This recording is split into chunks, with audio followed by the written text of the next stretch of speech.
So for the DCP charity block for Guardian Con, Yes, there was a goal for me to do a Witcher 3 stream. Oh, Yes, that was. And we hit that goal, obviously. And I finally did that stream, and I played Witcher 3 Beard and Wine. And I got to say, I really enjoyed it. nice, man. Okay, did you start from the beginning, or did you pick up a save game that you already had? Okay, so yeah, I looked at my. I had to reinstall it because I forgot I had deleted off my hard drive. Strange, that's weird, right? I think it was a no. Everybody makes mistakes, Tefty. Yeah, I'm willing to admit I made a mistake. Turns out, luckily, so give me yes. To give you context, so.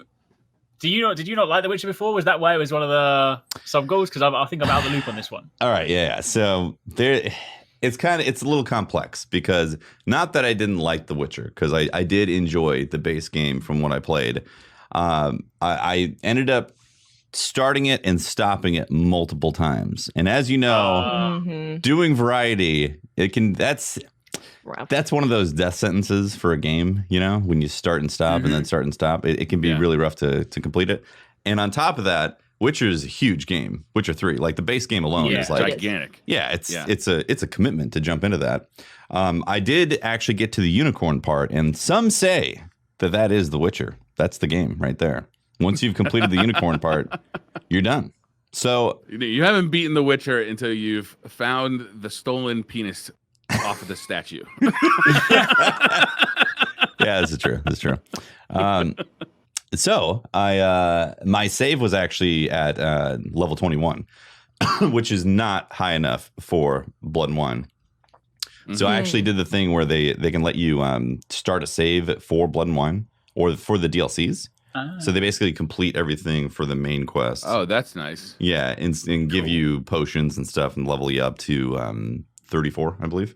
So I basically started Blood and Wine at that, and I had a really great time. I played it for 6 hours, and it felt like 2 hours went by. And normally that only happens with like games like Destiny, or if I'm playing a new FromSoft game or something like that. Like I feel like time just doesn't exist. And Blood and Wine really is an incredible experience. That's the one that's kind of in like fake France. Yes, it's Tucson. Yeah, fake France. Yep. And it's visually it's very different from the rest of The Witcher. It's like it's bright and sunshiny and like it's spring, as it were. The rest of The Witcher, you're in this kind of war-torn, dark, environment where everybody in the land is starving to death, and you go into Blood and Wine, and it's just lush, and everybody's jovial and happy and fat. Like it's just a completely different mood for the environment. It's awesome. Yeah, it's really great, honestly, because like Witcher 3 base game obviously is a great game, and it's a hallmark of gaming experiences, but it can be a little slow and it can be a little drawn out at times, and it's the characters like to pontificate all the time. You're like, all right, now we got this going, and this person's got to explain this about their thing and the bread and whatever, and that can get a little drawn out. Where Blood and Wine still has that, but it feels like it gets into the meat quick enough to where you don't have enough of those lulls happen to where you're like, what's going on in this Witcher world? Yeah. Okay. Yeah. So I've played that, and honestly, it just makes me incredibly excited to see 2077 Cyberpunk. I mean, Yes. This when did they? Yep. Was it like 2017 that they dropped Blood and Wine, something like that? So it's somewhere around there. Say it was 2016. Was it 2016? A year after Witcher 3? I feel like this was their victory lap, essentially, of a DLC. Oh, it's the best part of Witcher 3. Like the base game of Witcher 3, especially the Bloody Baron quest, is like some of the best storytelling in a video game I've ever witnessed. Blood and Wine, I feel like, just raises the bar like for the entire game. Like every side quest is super interesting. Like all the characters are really cool. There's a quest at the end that is just mind blowing. Wow, like mind blowing. So much cool stuff. Mind blowing, you say? Wow. And it's also the prettiest version of Witcher 3. I remember that was the first game I ever tried to play at 4K. And nice. And I was in Tucson, like looking at there's a castle that, is kind of in the city on a hill, and there's a mountain range behind it. And like I'm sitting on a bluff, kind of overlooking the castle. I'm like, oh my God, this just looks gorgeous. Like a screenshot alone of this is phenomenal. Not to mention, you can just ride your horse. You can ride Roach all the way to that castle through the town, and it's beautiful every bit of the way. Yeah, I can imagine if Briar was in there today, he would be playing that song on repeat. He'd have a cowboy hat on. I don't know anything about that song. I know that there's a meme about it, but I have no idea what you're talking about, to be honest. Briar refuses to get with it. All right? That's true. This is not happening. You kids and your memes.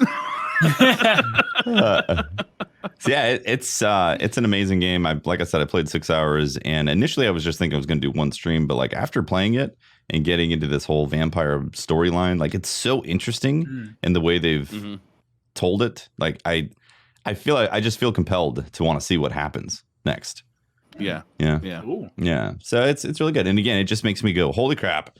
Cyberpunk 2077 is either going to be the greatest game ever, or the people that did The Witcher suddenly had lost their desire to make great games, and it's going to be completely awful. It's going to look great. No, it's going to look well. Yeah. But it did look amazing. Yeah. It was hard to run when it first came out, but now like on modern machines, it's pretty easy to run. Like you can get a pretty mid-range PC and run it pretty good. All right, caveat. Here we go. You ready for this? So initially, I was like, I should probably use a controller, but I was like, you know what? I'm going to change up the experience. I'm going to use mouse and keyboard. Mouse and keyboard feels surprisingly good. I was pleasantly surprised with the mouse and keyboard experience on Witcher 3, and actually made sense with the mapping and like the potions and all the stuff. However, high frame rates cause issues in Witcher. I had several crashes, and I had some really weird physics things happening because I was essentially hovering around 120 plus FPS. And towards the end, I was like, you know what? I think I have to VSync this. So I had to commit a sin. I had to VSync. Sometimes you have to, Tefty. Sometimes it's so bad that you're like, in those this situations, is what mod support is for. You go online, you say, here's the problem. I don't want to turn on VSync. VSync so how do I fix is the devil's work. That's right. What am I, playing on a fucking Xbox? God damn it.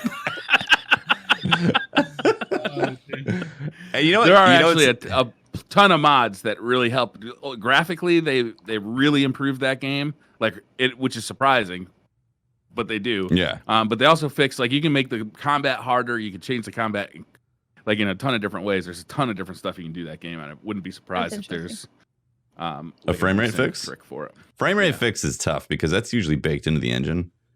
Like should have just dropped down to 30 for that cinematic experience. There you go. That's what it is. They get throw some black borders on it, top and bottom. Yeah, exactly. Isn't there a 4K version for PS4 Pro? Did they do that ever or no? I think they did. Yeah, I think they did. Yeah. I don't know if it's for PS4 Pro or for Xbox One or what. Interesting. Nintendo Switch version. Even more interesting is when I dropped it down to 60 FPS, I was like, damn, mouse and keyboard doesn't feel as good anymore. Crap. No. All right. Well, that's why I've been playing. Tefty played The Witcher. Yeah, finally.